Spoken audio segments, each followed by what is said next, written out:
La Voz de la Mañana en estado de situación, con la conducción de César Barrios y Anaí Acevedo. Noticias, informes y entrevistas. Una producción de La Mañana por Radio Oriental. Titulares. Muy buenos días, esta es la edición semanal de La Voz de la Mañana. 104 años al servicio de las libertades públicas. Estamos comenzando el programa correspondiente al sábado 17 de abril. 16 grados la temperatura en este momento en la ciudad de Montevideo. Se espera una máxima de 23 para la capital hoy. Buen día, César, ¿cómo estás? Muy buenos días, Anaí, a ti y a la audiencia. Bueno, comenzamos repasando algunos temas destacados de las últimas jornadas. SINAE reportó 31.662 casos activos de COVID este viernes 16. Según informa el portal de Presidencia, a la fecha hay casos activos en los 19 departamentos y actualmente 516 personas se encuentran en cuidados intensivos. Asimismo, se confirmaron 62 fallecimientos y hasta el momento son 1.788 las defunciones posteriores al diagnóstico de COVID-19 en el país. Desde que se declaró la emergencia sanitaria el 13 de marzo de 2020, fueron procesados más de 1.600.000 test y registrados 159.569 casos positivos de coronavirus en todo el territorio nacional. De ese total, 126.119 personas se recuperaron. Vamos a actualizar los datos sobre vacunación. Los vacunados con la primera dosis, últimos datos conocidos, son 1.025.999, con la segunda dosis 284.600 dosis. El total de dosis país 1.310.611. Las dosis por cada 100 habitantes, 37 en total. A partir en el día de hoy están agendadas 27.495 personas para vacunarse con la primera dosis y 9.103 para vacunarse con la segunda dosis.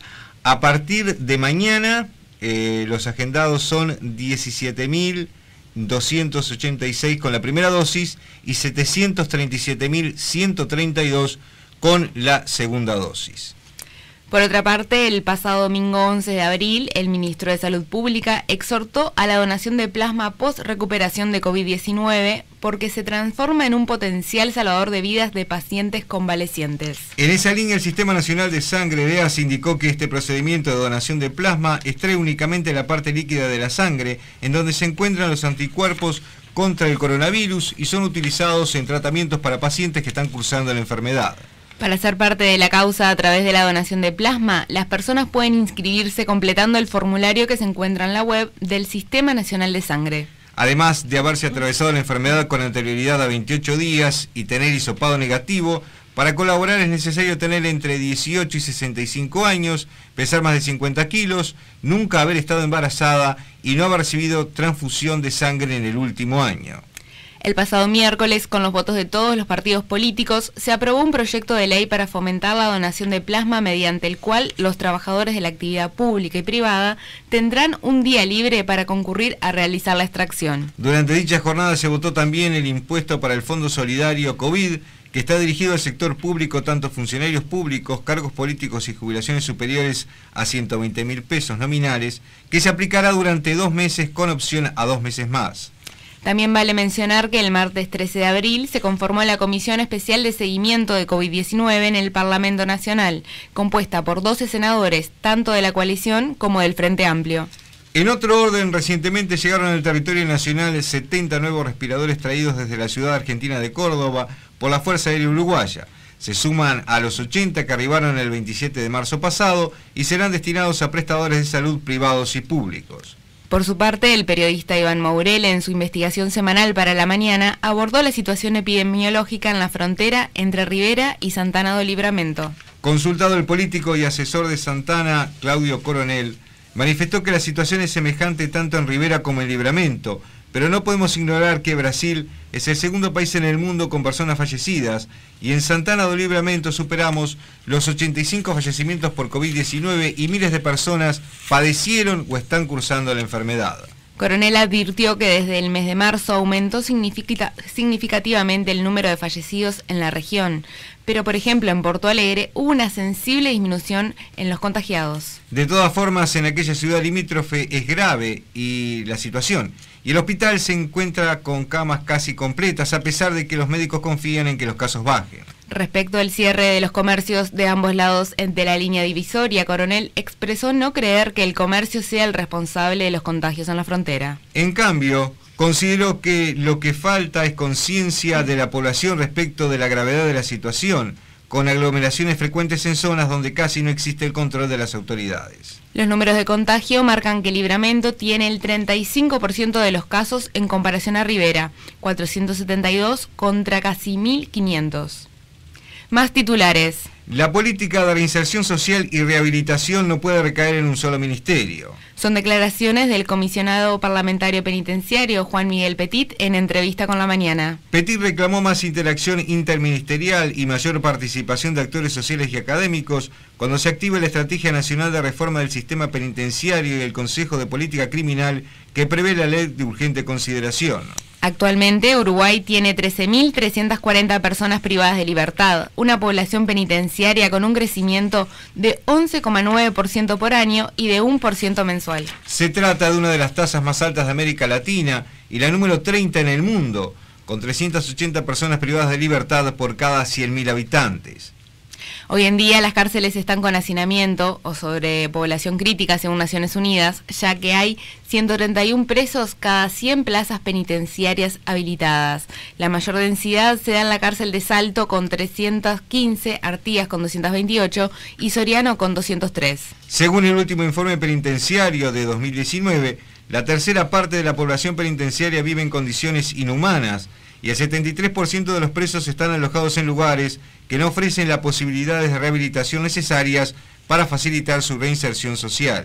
Según los avances del Plan de Dignidad Carcelaria presentado el año pasado por el gobierno, se han hecho acciones puntuales y muy valiosas, pero todavía no hubo una implementación de un modelo diferente, señaló Petit. Aseveró además que la política de reinserción social y de rehabilitación no puede recaer en un solo ministerio, sino que se requiere el concurso de muchos como la salud, la educación, pero también con el trabajo junto a la familia y con el tratamiento de las adicciones. La Estrategia Nacional de Reforma del Sistema Penitenciario es una norma de la LUC que establece que en el Instituto Nacional de Rehabilitación se elabora una estrategia nacional penitenciaria. Eso puede dar la oportunidad de unir distintos actores, instituciones y poderes del Estado para justamente seguir avanzando en la innovación sobre el sistema y reformar el sistema, sostuvo Petit.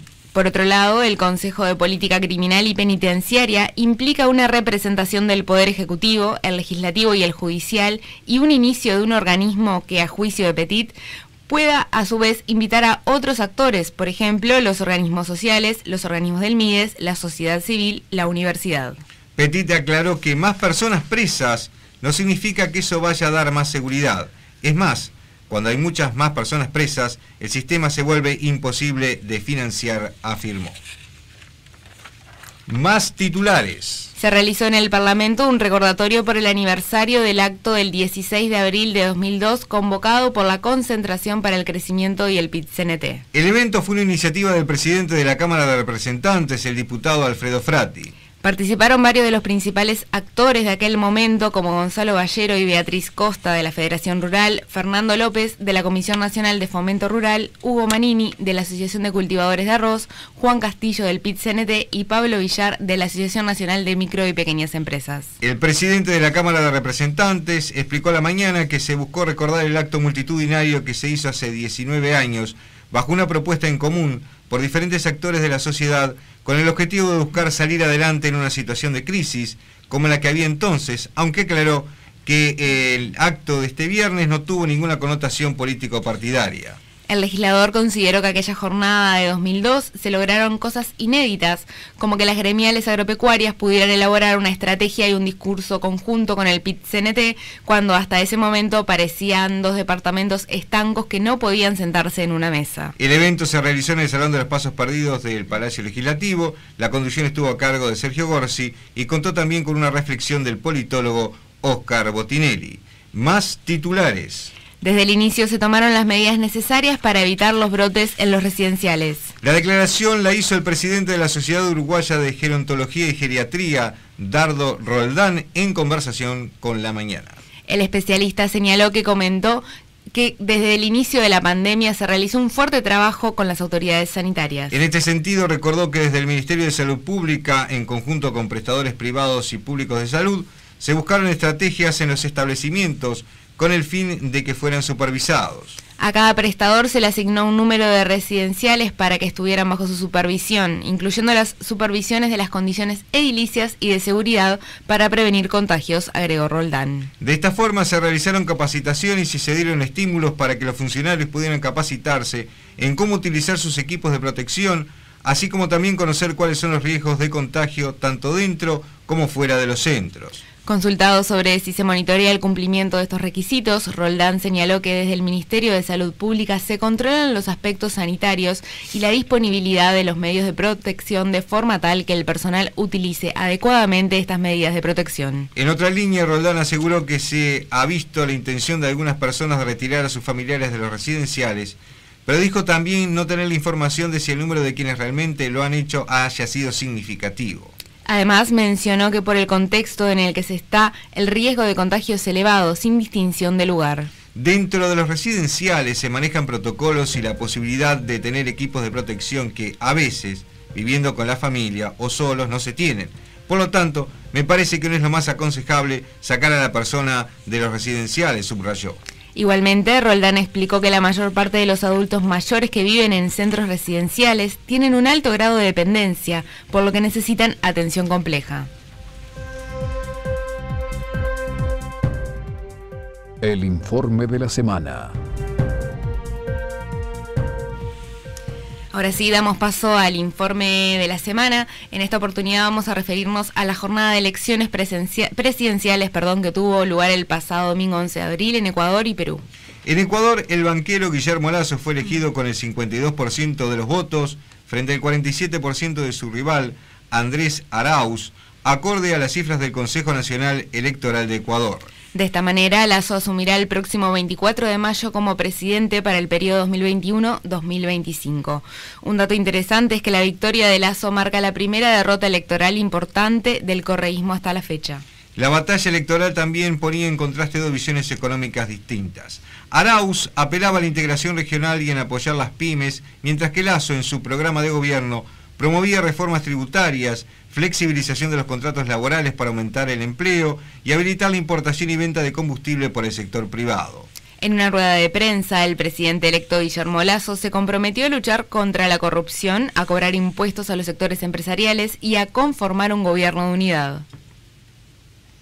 En un momento duro y difícil de una crisis económica, de una crisis sanitaria, una crisis moral y ética y una crisis de seguridad ciudadana. He oído en todo el Ecuador la indignación del pueblo ecuatoriano contra la corrupción y tienen razón. Vamos a luchar contra la corrupción. Vamos a poner un buen ejemplo desde el gobierno. Vamos a trabajar para que el dinero mal habido se devuelva a las arcas fiscales. Pero también vamos a trabajar para que aquellos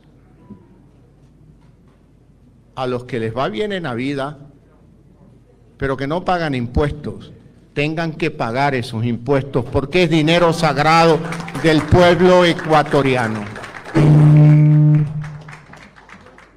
No puede alguien decir, yo soy un empresario, y cuando voy a la página del SRI llevan 10 años sin pagar un centavo de impuestos. No entiendo quién se llama empresario y no contribuye a las arcas fiscales. Todos debemos de contribuir, todos debemos compartir nuestro éxito con quienes más lo necesitan, los sectores más vulnerables de la población ecuatoriana. Esta tarde, desde Quito, yo quiero extender mi mano y decir que mis brazos están abiertos para toda la sociedad civil ecuatoriana, abiertos a los líderes políticos del Ecuador, sin excepción absolutamente de nadie. El momento que vive el Ecuador requiere un gobierno de unidad, y un gobierno de unidad no es un gobierno donde el presidente hace lo que le parece como si él adquiriera la propiedad del Estado ecuatoriano. No, señor. Nosotros no hemos adquirido la propiedad de nada. Nosotros tenemos una gran responsabilidad: gobernar el Ecuador. En otro orden, las elecciones en Perú estuvieron marcadas por el fuerte descreimiento que tiene la población con el sistema político debido a los constantes escándalos de corrupción. Solo el año pasado pasaron 3 presidentes, culminando con Francisco Sagasti como presidente interino hasta julio de este año. Este rechazo ciudadano también se manifestó en las urnas, ya que según la Oficina Nacional de Procesos Electorales, el 28% de los habilitados para votar en esta elección no se presentó, aumentando un 10% respecto a las elecciones de 2016. Otra característica ha sido la enorme fragmentación con 18 candidatos. La sorpresa ocurrió con el candidato del Partido Perú Libre, Pedro Castillo, que fue el más votado con el 19% de los sufragios. Segunda quedó Keiko Fujimori, con su partido Fuerza Popular, con 13% de los votos. La hija del expresidente Alberto Fujimori creó esta agrupación política en el año 2010 y desde la fecha ha marcado la vida política del país, yendo a segunda vuelta en las elecciones de 2011 y de 2016. El eje para la segunda vuelta estará en las propuestas económicas, ya que el año pasado más de 2 millones de peruanos perdieron su empleo, según las cifras divulgadas por el Instituto Nacional de Estadística e Informática. Aquí Castillo, de izquierda, propone una reforma constitucional para que el país pase de una economía social de mercado a una economía popular de mercado. En tanto, Fujimori, de derecha, apoya la continuidad del modelo económico de 1993 de Perú, que promueve la iniciativa privada, la libre competencia y restringe el rol del Estado en asuntos económicos. Pero los temas legales pueden complicar las alianzas que ambos candidatos tienen que hacer de cara a la segunda vuelta, que será el próximo 6 de junio. Del lado de Castillo pesa una acusación contra el líder y fundador de su partido, Vladimir Cerrón, quien tiene una condena por el delito de negociación incompatible al favorecer un consorcio de obras de saneamiento, siendo él gobernador regional de Junín. Por su parte, tanto Fujimori como su esposo están acusados de lavado de activos y de haber aceptado dinero con origen de la empresa de construcción Overdech.